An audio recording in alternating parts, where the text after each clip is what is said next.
মেরে দোস্ত, দুনিয়ায় কে কি আছেন এটা আমার বিষয় না, সেটা চলে যেতে হবে দুনিয়া। বিষয় হলো আল্লাহ আমাকে চিনে কিনা, মালিক আমাকে চিনে কিনা, রসুল আমাকে চিনে কিনা, আল্লাহর রসুল আমাকে চিনে কিনা, আল্লাহ আমাকে চিনে কিনা। শুরুতেই বলছি গরিব, আপনার তাতে কিছু আসে যায় না, দুনিয়ায় কিচ্ছু নাই তাতে কিছু আসে যায় না। বেলালের বাড়ি আমি 6 বার দেখছি, 6 বার আমি টুপিয়া গেছি, 6 বারই আমার চোখ ফাইটা পানি বাহির হয়েছে। আমি নিজেকে বেড়া রাখতে পারি নাই। সাথীরা বলছে মুফতি সাহেব এরকম কাঁদেন কেন? আমি বলি তুমি জানবে না আমার দিলের ভিতরে কি বইতেছে, কি বন্যা আর ঝড় বইতেছে, তুমি জানবা না। আমার দিল চিৎকার দিতে চাইতেছে, বেলাল তুমি কোথায়, আমি কোথায়?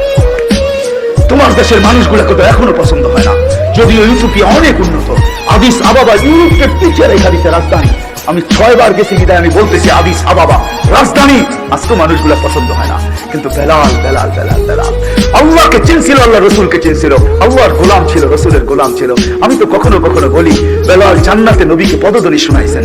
বেলাল শুধু শুধু শোনান নাই, বেলাল বুঝাইতে চাইতেছেন মালিক সবাইকে তো ফাঁকি দিলেন, যে ঘর থেকে ঘাললেন ওই ঘরাও জানেন আপনি কোথায়, আবু বকর ওমর ওসমানও জানেন আপনি কোথায়, আলীও জানেন আপনি কোথায়, সবাইকে ফাঁকি দিলেন। আমি কালো হইতে পারি বটে, আমি অনারব হইতে পারি বটে, আমি তুতলা হইতে পারি বটে, আমি কৃতদাস হইতে পারি বটে, আমার রূপগুণ নাই বটে, আমাকে ফাঁকি দেওয়া সম্ভব না। আমি আপনার গোলাম, আল্লাহর গোলাম। আপনি জান্নাত একা ভ্রমণ করবেন তা হবে না, আমি আগে আগে থাকবো। বেলাল বেলাল এটা শুধু এখানে শেষ না, আমিষা পাড়ার মানুষ এখানে শেষ না। সব ব্যক্তি নিজের কবর থেকে উঠতে বাধ্য, বেলাল নিজ কবর থেকে উঠবে না, যদিও তার কবর সিরিয়ার রাজধানী দামেস্কে। সে নিজ কবর থেকে উঠবে না। আল্লাহ রসুল বলছেন আনা আখরুজ, আমি উঠবো, ইয়ামিনি আবা বকরিন আন ইয়াসারি ওমর, আমার ডান দিক থেকে আবু বকর, আমার বাম দিক থেকে ওমর উঠবে। বেলাল তাহতা কদমি, বেলাল আমার পায়ের নিচের থেকে ডুব দিয়ে উঠবে।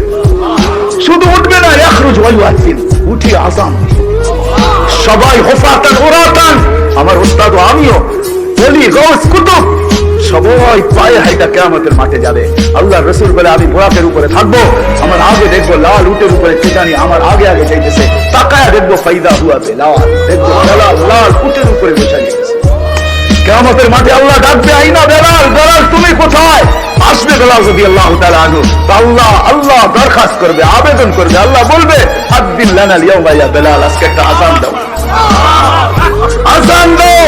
আল্লাহ রসুলের দোয়া খানা হবে, প্রত্যেকটা চক্ষু লেগে থাকবে, লেগামকে ধরে টানবে।